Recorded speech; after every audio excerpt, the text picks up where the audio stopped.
We're in Lent, and as a church family, we are spending the next few weeks of Lent in this story, in this moment in Jesus' life, at the beginning of his ministry. In fact, he's not even done anything yet. This is right before he begins doing anything. He's driven into the desert by the Holy Spirit. He's led there, and there he's tempted. And Tim Grew, if you were here last week, did an amazing job at kind of giving us an overview of this kind of theme around positive testing. I'd really recommend, if you weren't here, or if anything like me, you've got an attention like a goldfish, go back and listen to it, because it's a really good umbrella within which these talks for the next couple of weeks are like the spokes, if that makes sense. So it really helps to connect with whatever I say or whatever anybody else says over the next couple of weeks. And tonight in this story, we're going to look at the first test.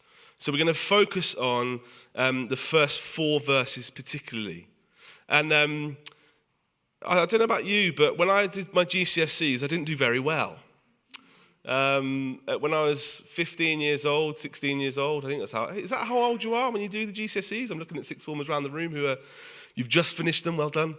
The history exam for me was the one I was least looking forward to.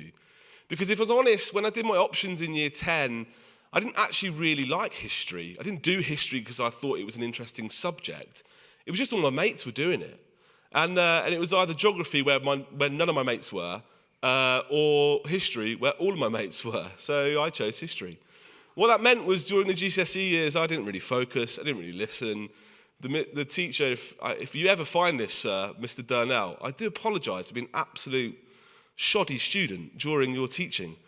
And it came to the point where about 6 weeks before the exam, it felt that close. It might have been a bit further away, but it felt that close. My teacher, in all his wisdom, said to me, Tim, you're not going to pass if you do the higher paper, which is what everyone was doing. I recommend that you do the lower paper. So there was 2 papers. Now, follow me, okay, on this. When I entered into the exam room, the way in which the exam was situated was that the paper that I had to write the answers in was already printed. And so I saw all the questions to the higher paper and all the questions to the lower paper, but I had to, because my name was printed on the answer sheet, I could only answer the lower paper questions. Guess what I'd accidentally revised? I crammed hard for all of the higher paper questions. And I was sat there like in a straitjacket of my own doing, and I was like, I'm going to fail this test.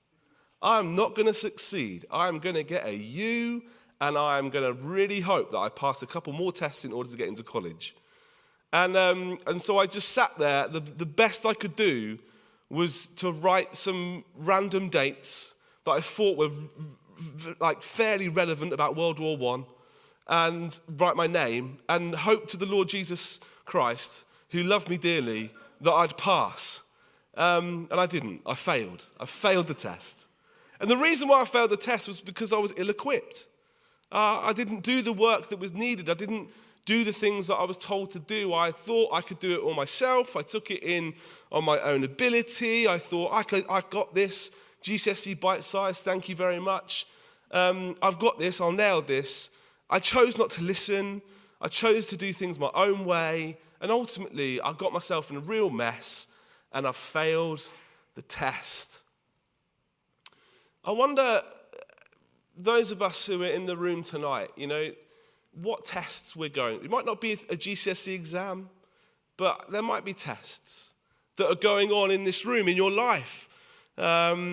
It could genuinely be in the next couple of weeks you've got exams, you've got end of years, or you've got mocks, or you've got A-levels that are kind of going to decide if you get into Oxford or Cambridge or that Russell Group university that your parents so desperately want you to get into. It might be that actually it's not exams, but it's a test of trust. Maybe you just feel like you need to leave your job. Maybe it's a test of trust because actually you've been hurt in the past because of relationships, and you need to trust someone for the first time in a long time, and that's hard.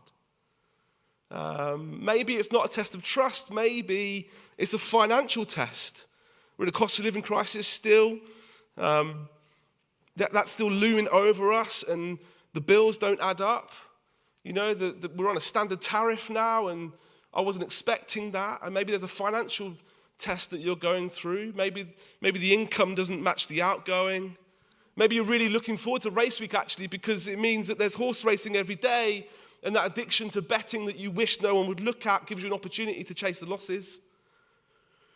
Maybe it's not a financial test. Maybe it's a relational test. Maybe,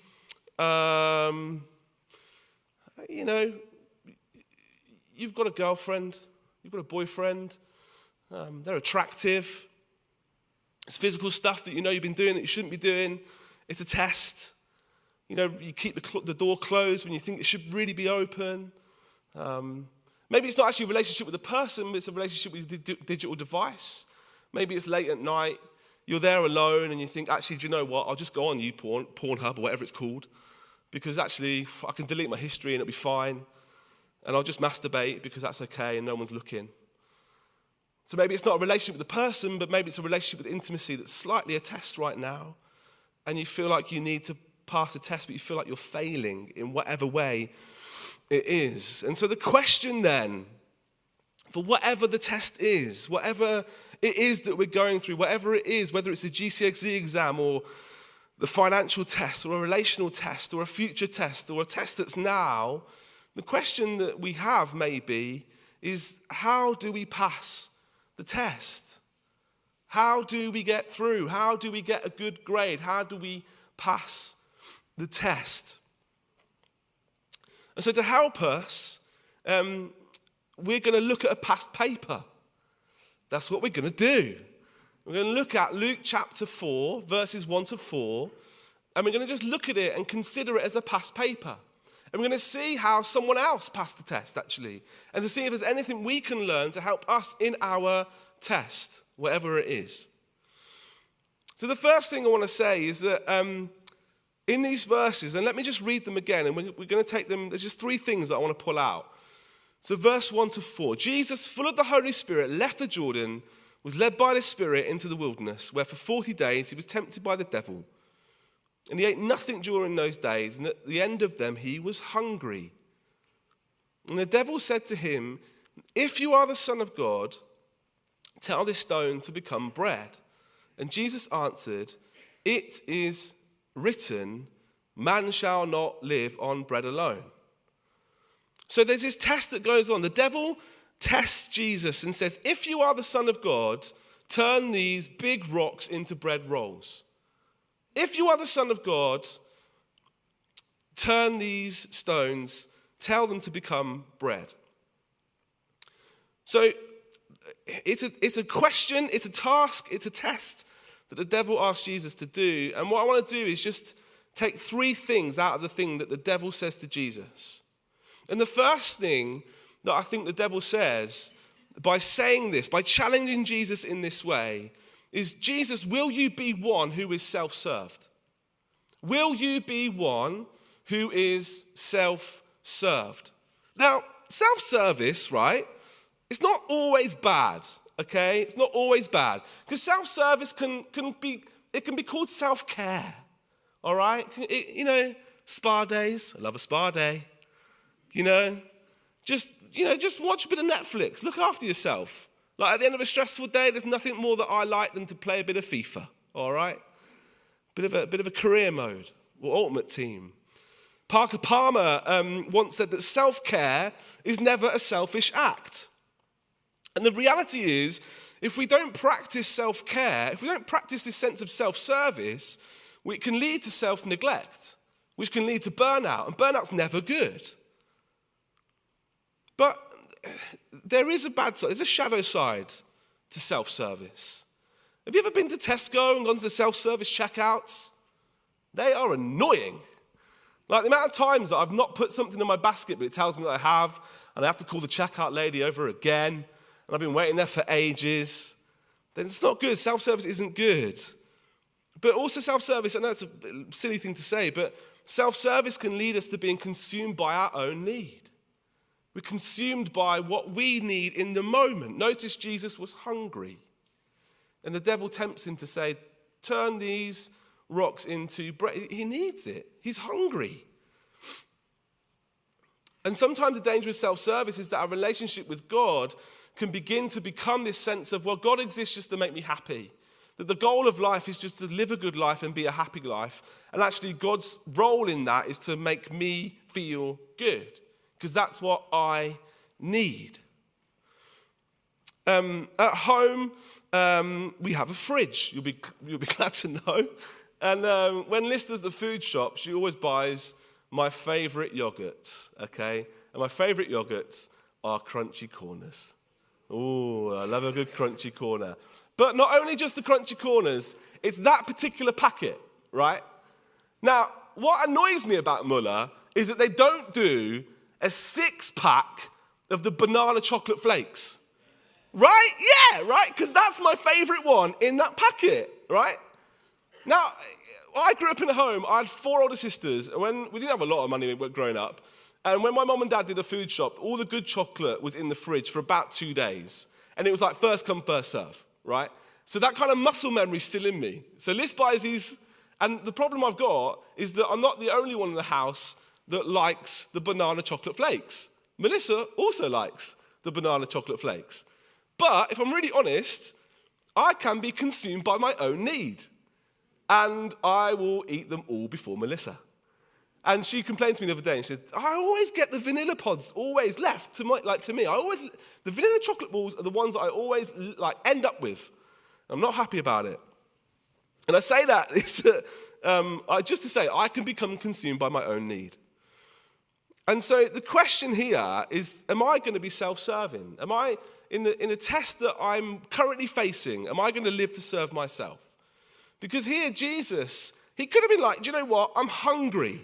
I've eaten nothing for 40 days. The pain in my stomach deserves to be met with some bread.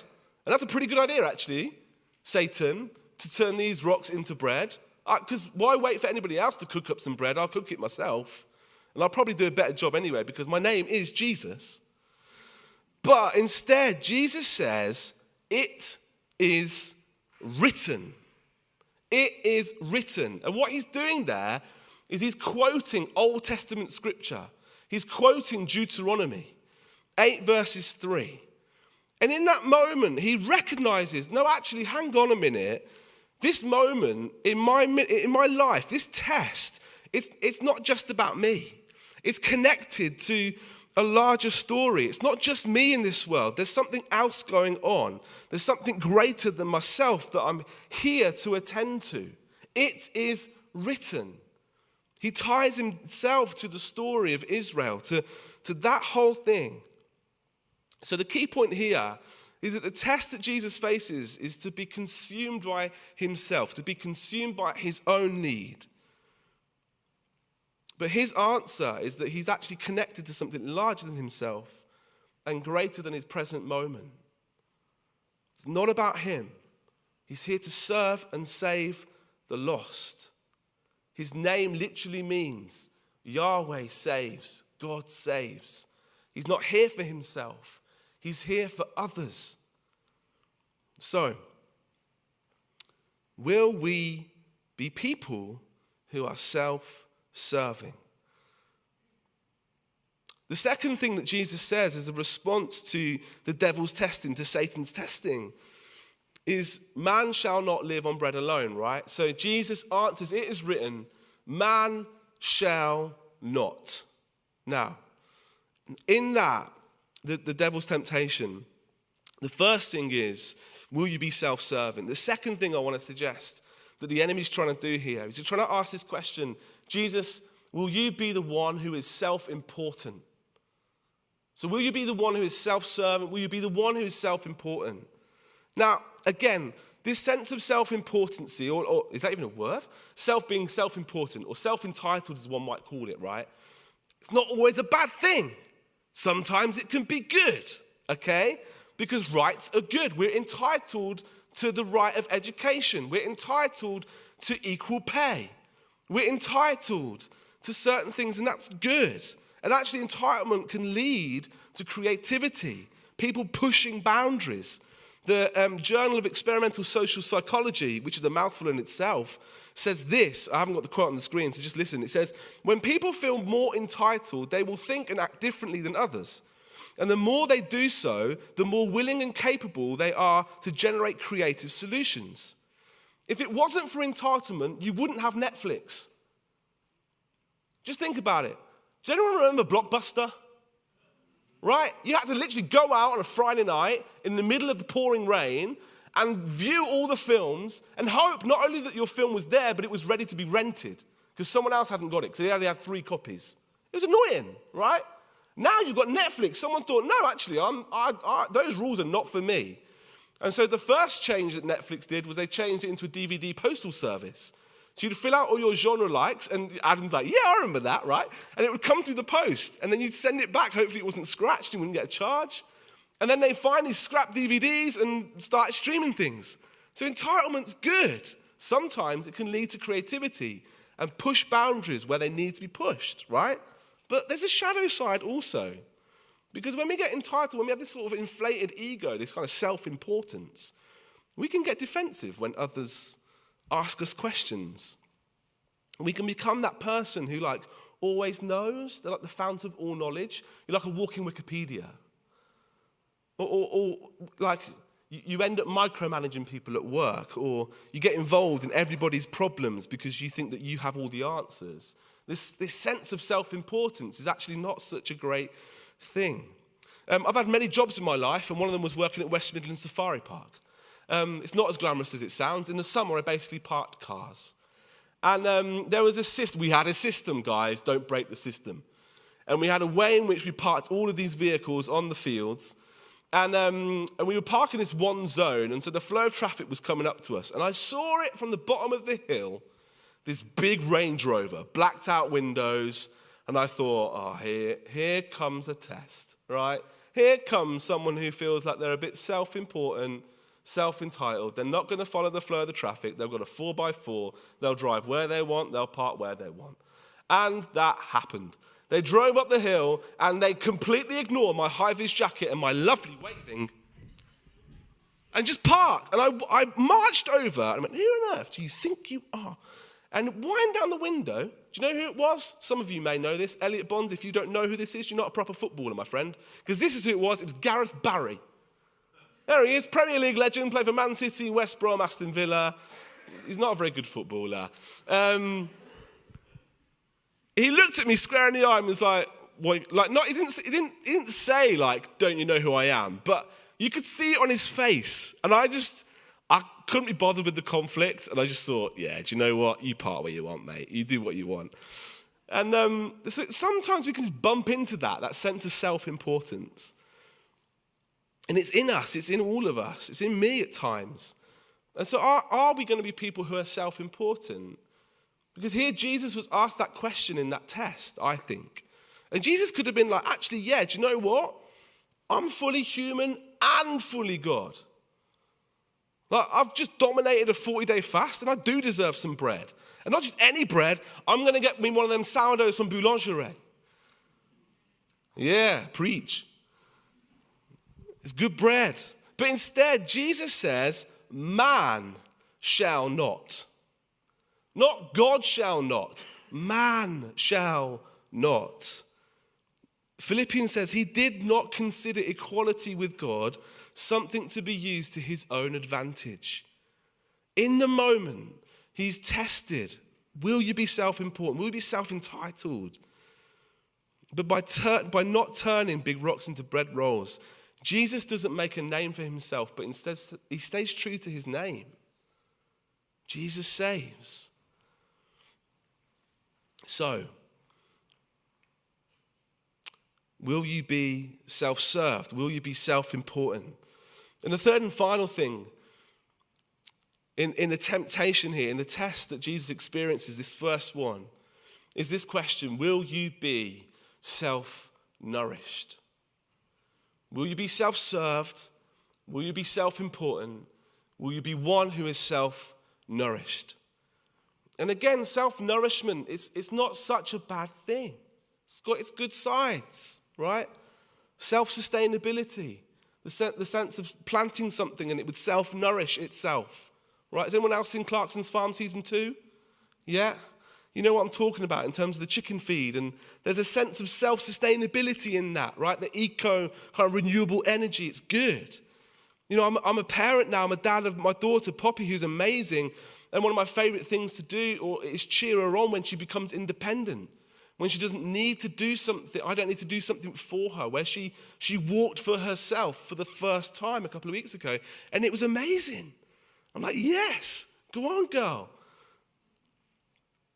You know, Gen Alpha, so anybody that was born in 2010 and beyond, so they're like 12 years old now, they're thought to be the most equipped generation to make change. They've got so many tools available to them to make a change in the world. They could be self-nourished if they wanted to. There is literally an app for everything. But in being self-nourished, there's a shadow side. And the shadow side is this idea of like, we actually fear vulnerability. We limit its ability to actually enact the change that we need. We fear this idea that we need other people, and actually we try and do everything ourselves. So that's a shadow side to this idea of being self-nourished. It has its good sides, but it can lead us to this idea that we're all right on our own. When I was 17 years old, I went through a real bout of loneliness. And so for 3 months, I didn't leave the house. And at that time, mental health wasn't really talked about a lot. But if it was, I think I would have gone to the GP and they would have diagnosed with depression. Retrospectively, in hindsight, I think that's probably a safe thing to say. And it was not good. And the reason that sort of like, one of the things that perpetuated the problem was I knew that I wasn't okay. I knew that I was experiencing this deep loneliness, but I was fearful to let anybody help me. I didn't want anybody to help me. I wanted to sort it out myself. I wanted to self-nourish myself to fix the problem that I was in. I feared the vulnerability. And so it was this sort of self-perpetuating, it was a cycle. It was a cycle. I was lonely, I needed help, but I didn't want somebody to help me. And so therefore I was more lonely. And so the cycle went on. It was vicious. It wasn't good. I didn't want to rely on anyone else to fix my problem. And so here Jesus is asked the question in a way, are you going to be one who is self-nourishing? And Jesus could have been like, do you know what? Yeah, I'm pretty powerful. I've got the ability to provide for myself. And I can turn those big rocks into bread rolls. But instead he quotes Deuteronomy and he says, man shall not live on bread alone, but on the word that comes from God, it says in Deuteronomy 8 verse 3. Jesus knew that he was to live not by the bread that he could place within his own mouth, but from the word that comes from the mouth of his Father. Man shall not live on bread alone. And so, in these three things, in this past paper, those are the questions that I think show up. Question number 1, Jesus, will you be someone who is self-served?